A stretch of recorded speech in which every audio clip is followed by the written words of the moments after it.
Bienvenidos a un nuevo capítulo de podcast y hoy tengo el agrado de presentar a Martín Reynoso, experto en mindfulness y autor de Mindfulness, la meditación científica. Hola Martín, ¿Cómo ¿cómo estás? andás? Gracias por la invitación. No, gracias a vos por venir. Y bueno, ¿qué es mindfulness? Bueno, mindfulness tiene como una doble acepción. Por un lado, mindfulness es una cualidad que todos tenemos de poder estar como atentos y conectados con fenómenos cotidianos o con personas, o es una cualidad atencional y también de actitudinal, podríamos decir. Esa es una forma de definirlo. Y la otra forma de definirlo es hablando de mindfulness como un entrenamiento sistematizado occidentalmente, basado en técnicas y en toda una filosofía, en una psicología budista, como suele llamársele, de Oriente, y que fue de alguna forma iniciada por el doctor John Kabat-Zinn en la Universidad de Massachusetts hace ya casi 40 años. Ajá, y me intriga saber cómo llegaste, porque vos sos psicólogo. Sí. ¿Cómo fue que llegás a estas técnicas? Actualmente hay muchos psicólogos, la mayoría son psicólogos, los profesionales que trabajan en mindfulness, no sería raro eso. En mi caso yo llegué por una cuestión personal, como Ajá. muchas personas suele ocurrirles, es una cuestión más no profesional, sino más personal, de manejo de estrés. Yo estaba en un momento de mucho estrés en ese momento de mi vida, con gastritis y con muy multitasking, mucho multitasking, ¿no? Mucho trabajo. Vivía en La Pampa en ese momento. Y conocí a alguien que me indicó que estaba empezando este movimiento en Argentina y que tenía la práctica de la meditación como centro y que era de alguna forma una actividad que tenía una base científica o tenía un reporte científico serio. Ujú. Yo siempre me interesó la meditación, me interesaron las prácticas orientales y el Zen, por ejemplo, pero siempre veía mucho como de chanta o de esotérico en esto, ¿no? Entonces, eso fue como un aliciente para empezar a incursionar e indagar en relación a qué era realmente el mindfulness. Y así fue como hace casi ya 15 años, 2006, me inicié, 2005. En Buenos Aires te iniciaste. Sí, en realidad era el único lugar donde se estaba Exacto. brindando era Buenos Aires y yo estaba viviendo en La Pampa y empecé a viajar, ¿no? Y fue tan rápido mi interés y mi conexión con la gente que estaba haciéndolo acá, que eran los precursores, que a partir de ahí ya quedé como muy conectado con el equipo y a los pocos años me vine a vivir acá para trabajar. Ajá. ¿Y actualmente estás dando este programa para profesionales? ¿Querés contar un poco de lo que haces en INECO? Sí, nosotros trabajamos en dos lugares principalmente. Uno es INECO, que es el Instituto de Neurología Cognitiva, el lugar fundado por el doctor Facundo Manes. Y bueno, es un centro muy importante de trabajo clínico y también de investigación. Hay mucha sinergia entre investigación y clínica. Y nosotros trabajamos en la parte de bienestar, especialmente en programas a la comunidad Ujú. y en capacitación a profesionales de la salud y profesionales en general, con mindfulness. Pero esa es una pata, y la otra pata del trabajo mío muy fuerte es la Universidad Favaloro, donde Ajá. estoy como director del posgrado de mindfulness y sus aplicaciones a la salud, en conjunto con una colega que es Mercedes Méndez, que es también quien trabaja conmigo en INECO. Pero bueno, estas serían como las dos patas fuertes mías, pero actualmente estoy empezando a desarrollar un proyecto propio que se llama Train Your Brain, Mindfulness y Bienestar, Ajá. y tiene que ver con el desarrollo del mindfulness un poco más intenso, más amplio, y, con un desarrollo un poquito más profundo de lo que estamos haciendo actualmente, que no termina de expandirse tanto. Entonces, consideré esta posibilidad de hacer este proyecto al cual voy a ir poco a poco dedicándome full time. ¿Cuál es la diferencia de este proyecto? Este proyecto va a tener 4 áreas que van a ser el área de salud, el área de deportes, el área de educación y el área de empresas, parte corporativa, que va a ser una parte muy fuerte del proyecto, con distintos equipos, con personas que van a colaborar, digamos, en distintas áreas según su experticia. Ujú. Y un poco la idea es esa de llevar más el mindfulness hacia todo lo que es bienestar, ¿no? En INECO nosotros hacemos una parte de bienestar, pero también tenemos un trabajo de asistencia a personas con distintas patologías. Y bueno, yo hace un tiempo que quiero moverme principalmente bienestar solamente. ¿Y cuáles son los beneficios en el bienestar que uno puede observar haciendo esta técnica? Los beneficios reportados, bueno, hay muchos, pero te diría los procesos. Hay 3 procesos básicos en mindfulness que se habla mucho de ellos, que son, por un lado, el control atencional, que tiene que ver con mejorar mucho la autorregulación de la atención momento a momento, partiendo de la base que nosotros estamos la mayoría del tiempo distraídos, la mayoría del tiempo en lo que llamamos el wandering mind, esto de ir y venir con la cabeza divagando o mente errante, que tiene toda una explicación y que también tiene algunas cosas buenas como la creatividad, pero bueno, en algún punto se transforma en una modalidad nuestra de funcionar. Entonces, el control atencional por un lado, la regulación atencional, después la regulación emocional, que tiene mucho que ver con esto también, porque la atención es clave en la cuestión de las emociones. Y el otro proceso es el de la autoconciencia, ¿no? Hay una autoconciencia fuerte en mindfulness en relación al propio cuerpo, los procesos psicológicos, las emociones, al menos hay como un intento de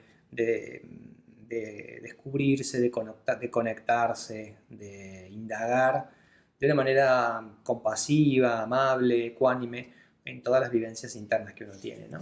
Entonces un poco esos serían como los 3 procesos: atención, control atencional, regulación emocional y autoconciencia. Interesante. ¿Y eso lo vas a llevar en cada uno de los ámbitos que mencionabas? Con adaptaciones, claro que sí, con adaptaciones, sí. Perfecto. Sí. Te voy a hacer una consulta. Un tema que se habla mucho es las emociones. ¿Qué relación tiene mindfulness con las emociones? En cuanto a lo que hace a los programas de mindfulness estandarizados y más conocidos, básicamente se trabaja con un poco el reconocimiento de la emoción, ¿no? Con el darse cuenta de la emoción y con además de esa atención para darse cuenta, un awareness, un no querer cambiarla, al menos de manera manipulativa, sino como de una aceptación del estado emocional que uno tiene en determinado momento, ¿no?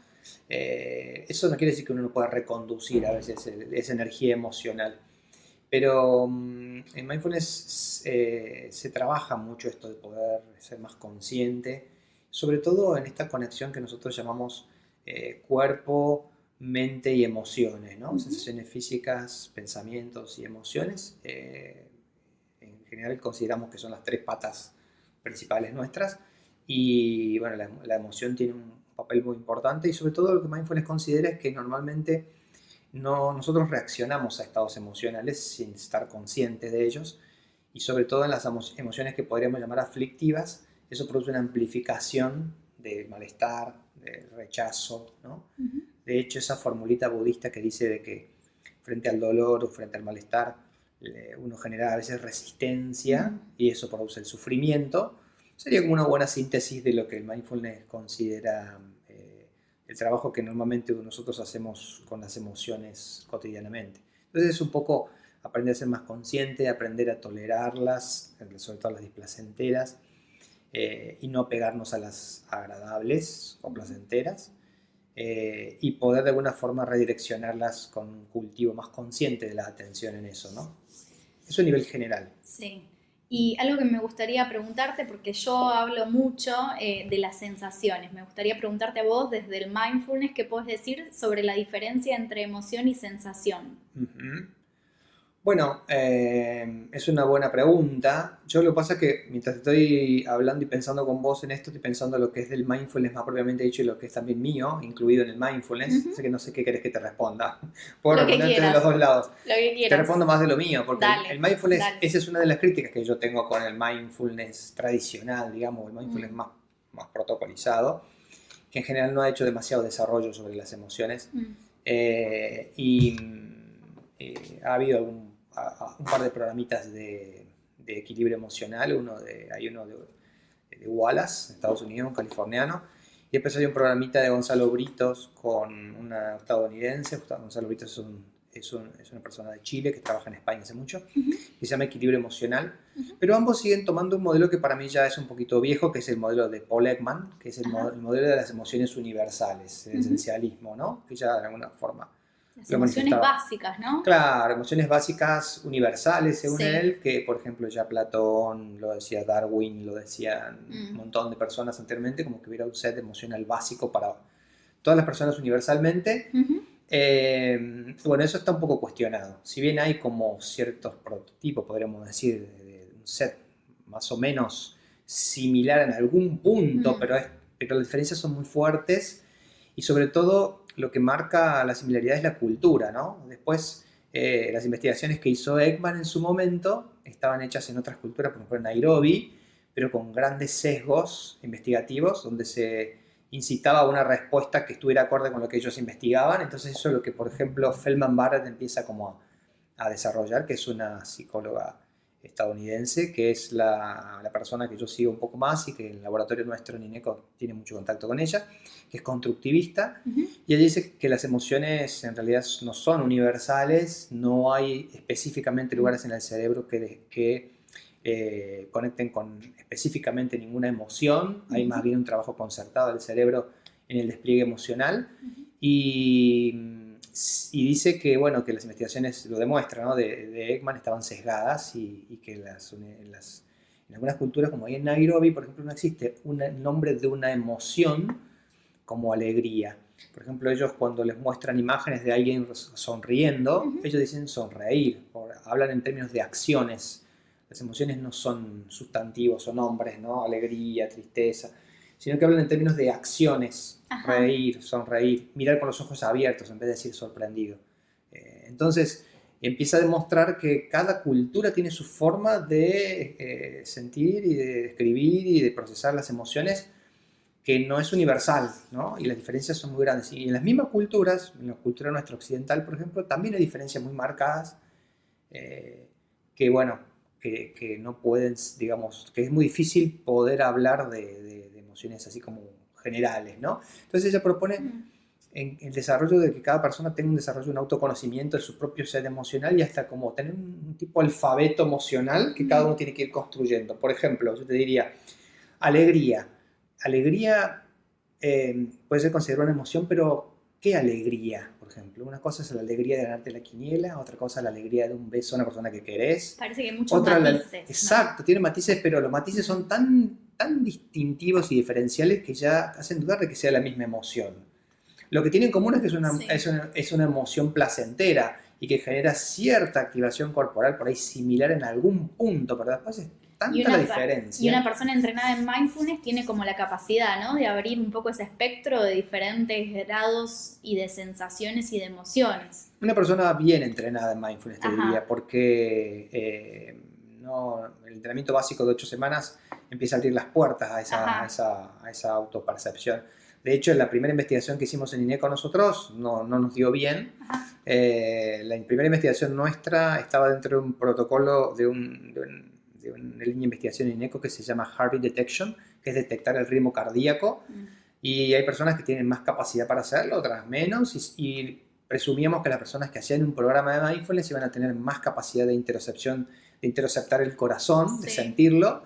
Eso se va haciendo con un estudio que vos tenés que ir siguiendo con las teclas de una compu o el ritmo cardíaco tuyo que vos sentís, que vas como sintiendo.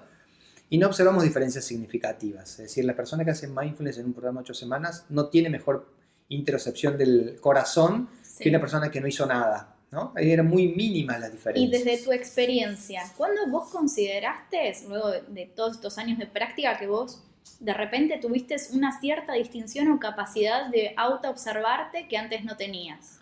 Sí, yo marco, en mi caso personal, el mindfulness me sirvió después de un tiempo para tener un poquito más de sutileza en la interocepción, pero a mí me sirvió mucho cuando hice 2 retiros que hice de Vipassana, que es una técnica que podemos decir que es mindfulness de alguna forma, pero el Vipassana que yo hice, porque hay varios Vipassana también, está basado en la tradición de Joaquín, que es una tradición la más conocida universalmente, mundialmente, donde básicamente se trata de trabajar todo con la conciencia de sensaciones físicas. Perdón, ¿dónde hiciste ese retiro? Ese lo hice en Mendoza y después lo hice acá en Buenos Aires, porque hay 3 lugares donde se hace. Se hace en Mendoza, en Córdoba y en Buenos Aires. Y eso Fue un entrenamiento de 10 días prácticamente en todo el tiempo en las sensaciones del cuerpo, ¿no? Entonces, eso te da como una sutileza y una profundidad interoceptiva bastante interesante, ¿no? Y vos vas empezando a comprender que la conciencia interoceptiva cada vez más profunda es también reguladora de lo emocional y en algún punto, bueno, te ayuda a estar con mucho más bienestar en tu vida, ¿no? Decías que Vipassana es una forma de mindfulness. ¿Cuál es la diferencia entre estas dos? Porque hablando de mindfulness ahora como la cualidad universal de estar atento, ¿no? Sí, el Vipassana el Vipassana de Walking es una forma de estar especialmente atento a las sensaciones físicas, conectándolo obviamente con las reacciones emocionales y mentales que surgen, ¿no? No es solo que trabajas el cuerpo, pero sí es la técnica en sí, es estar interceptando todo el cuerpo de arriba abajo permanentemente. Entonces, en ese sentido sí podemos decir que tiene como una cuestión así bastante de cuerpo. Pero el mindfulness hace referencia como en realidad la palabra mindfulness, como te decía, la primera acepción es como estar consciente momento a momento de lo que está ocurriendo en la experiencia tuya. Entonces podríamos decir que el mindfulness también sería hacer tai chi, qigong, el tiro con arco y flecha, hay muchas otras formas. Como que engloba muchas otras cosas. Claro, podemos decir que engloba otras cosas también, ¿no? La cualidad mindful sobre todo, ¿no? Claro, hablándolo como cualidad. Claro, tal cual. Y otra cosa que a veces me preguntan, ¿cuál es la diferencia entre mindfulness y meditación? ¿Mindfulness implica meditación? Sí, pero meditación no implica mindfulness exactamente, quizá podríamos decirlo así. Porque mindfulness es a ver, ¿cómo podríamos decirlo?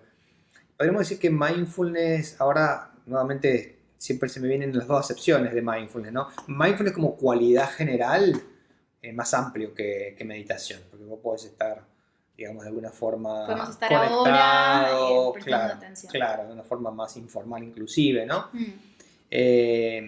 Ahora, como entrenamiento, el mindfulness es un tipo de meditación, ¿no?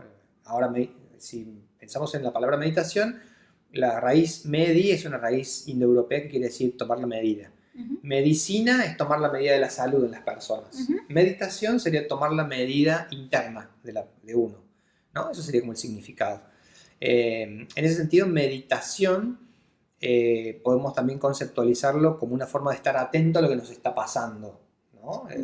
Y si bien la visión tradicional es estar en una posición y estar en una coordenada tiempo y espacio solo principalmente, haciendo alguna práctica puntual, también podemos pensar en meditación como una forma de estar atento a lo que está ocurriendo a cada momento, y ahí se entrelaza mucho con el mindfulness, ¿no? Pero en general la palabra meditación es más amplia que lo que es el método mindfulness o el entrenamiento en mindfulness, ¿no? Y puede ir también para, uno puede estar meditando haciendo tai chi, como decía antes, o haciendo, ¿no? Es como que depende. Una actividad, claro, una actividad donde vos estás atento. Ahora, hay otra diferencia que es más sutil, me parece que es, pero también es más clara, que tiene que ver con que hay muchas meditaciones o prácticas meditativas que están basadas en la concentración solamente. Y el mindfulness tiene una primera parte a veces en la práctica de concentración, en un punto o en algo, pero luego tiene una parte de lo que llamamos el monitoreo abierto, que es esto de abrir la atención a lo que te rodea, y que tiene mucho que ver con la aplicación también práctica del mindfulness en la vida cotidiana, ¿no? Por ejemplo, hay meditaciones en las cuales vos tenés que estar en un lugar silencioso, no puede haber ruidos, estás como de alguna forma en un cristal, ¿no? Meditando para que nada te interrumpa. Mientras que en el mindfulness, si hay un ruido, si pasan cosas alrededor mientras vos estás meditando, incorporás eso como parte de la práctica. Y asimismo vas como abriéndote a todos los canales de la percepción que están activos en ese momento. Sonidos, sensaciones, vibraciones, olores, pensamientos, actividades internas y cosas que pasan externamente, ¿no? Es más amplio al concepto de meditación de concentración.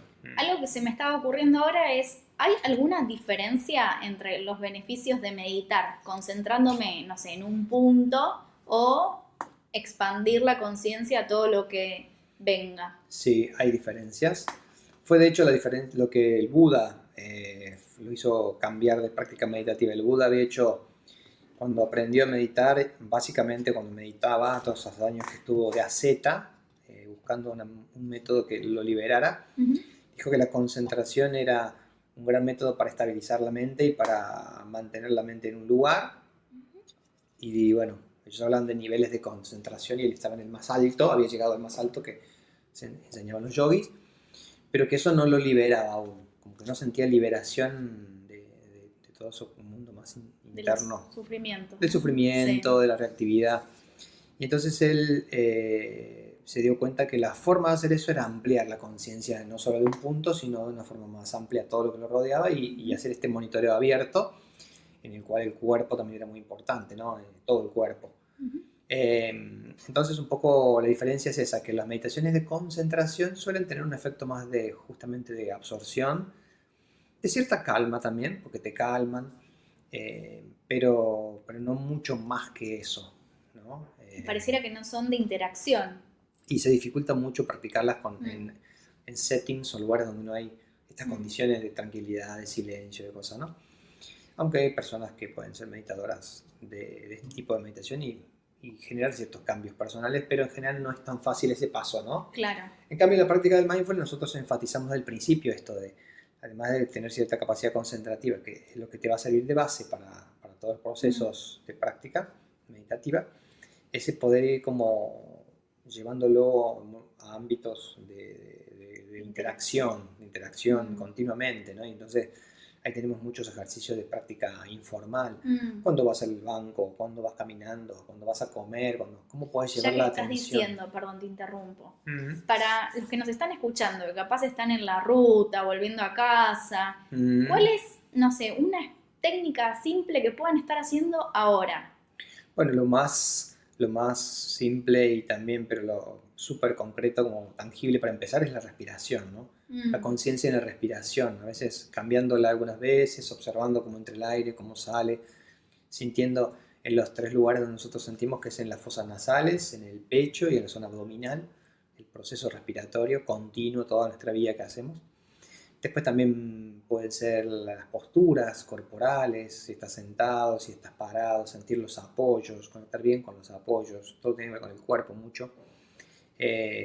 Y otro aspecto, por ejemplo, es observar cómo está tu mente, si está enfocada o está muy distráctil y pensando en muchas cosas, ¿no? Y entonces tratar de traerla cada vez que se va y volver al momento presente a través de alguna respiración o alguna forma de poder volver al momento en el cual estás a través, sobre todo del cuerpo, usamos mucho el cuerpo en eso.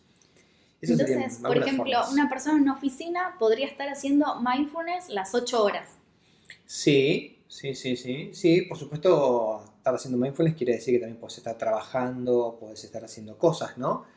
Generalmente nosotros sugerimos que más allá de que la actitud mindful prevalezca las 8 horas, cada tanto uno tenga alguna pequeña pausa, de cerrar los ojos, respirar, quizás una vez por hora, cada 2 horas, levantarte, dar unos pasos con atención plena, estirar tu cuerpo, esas serían como las llamadas pausas mindfulness, ¿no?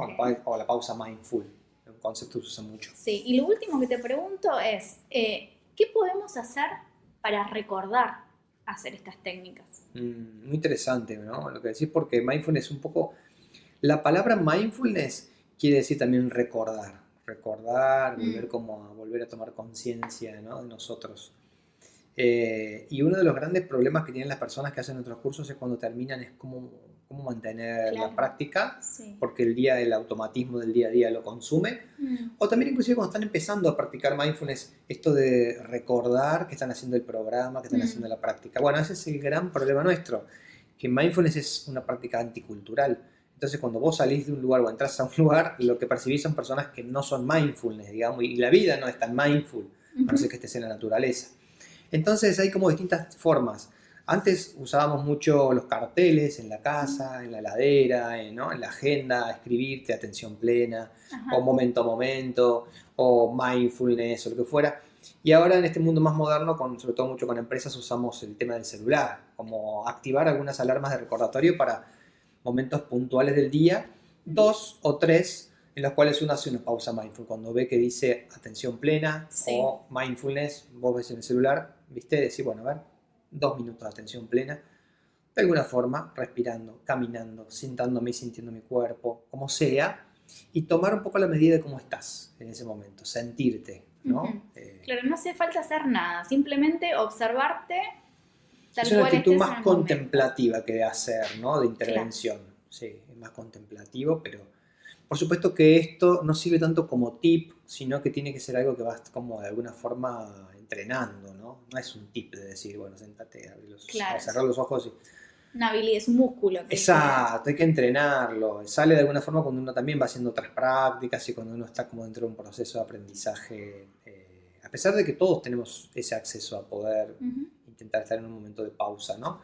Pero funciona mucho mejor cuando uno tiene un entrenamiento. Es como que ya hay un potencial acumulado en el cerebro. Están los firings o los encendidos en el cerebro que te facilitan, claro, que te facilitan hacer eso en ese momento cuando decidís cortar.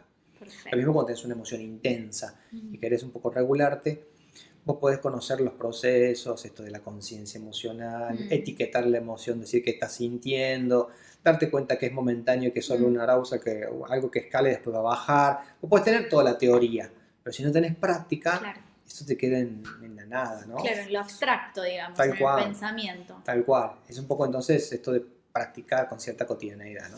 Bueno, Martín, muchas gracias. Y lo último, para los que están interesados en tu programa, este último que estabas comentando, ¿ya tenés algo armado? ¿Cómo se pueden contactar con vos la gente? Mira, nosotros estamos desarrollando el proyecto nuevo que estoy desarrollando. Vamos a trabajar en una secuencia de 3 programas, que va a ser el MBCR o el básico de entrada. Después un programa de bienestar emocional, donde se van a trabajar 2 procesos básicos que son la regulación emocional y lo otro que es muy bueno, que se llama el cultivo del altruismo, ¿no? Pues si no, siempre estamos regulando y tratando de manejar las emociones aflictivas y nunca hacemos mucho con la parte más altruista nuestra, más, ¿no? El desarrollo más positivo de las emociones. Y el mindfulness tiene una parte importante en eso, que a veces le llamamos heartfulness, ¿no? Como no tanto la mente, sino el corazón puesto en eso. Ese es el segundo programita que va a venir después de ese, que es un poco armado por mí, que vamos a tratar de protocolizarlo si podemos también. Es un poco piloto, pero es para continuar con el primero. Y el tercero va a tener que ver mucho con lo que llamamos el mindfulness relacional, que es la práctica en grupos con otra persona. Y es como un poco ir transfiriendo todo lo que vamos aprendiendo y cada vez más a los vínculos, ¿no? Tiene una parte fuerte en eso. Y eso lo vamos a hacer a partir del año que viene, en enero o febrero ya vamos arrancando en un proyecto que se llama Train Your Brain o Entrena tu Cerebro, TIB, le decimos un poco a nivel interno, y que tiene como digamos, esta capacitación para quienes deseen hacerlo. Y bueno, pueden buscarnos así como Train Your Brain en Instagram, o la página de Facebook nuestra es Mindful Brains, que tiene ese nombre. O por a mí, Martín Reynoso, que estoy también en Instagram o en Facebook. Bueno, buenísimo, Martín, muchísimas gracias, aprendimos un montón hoy y nos vemos pronto en un próximo capítulo. Gracias.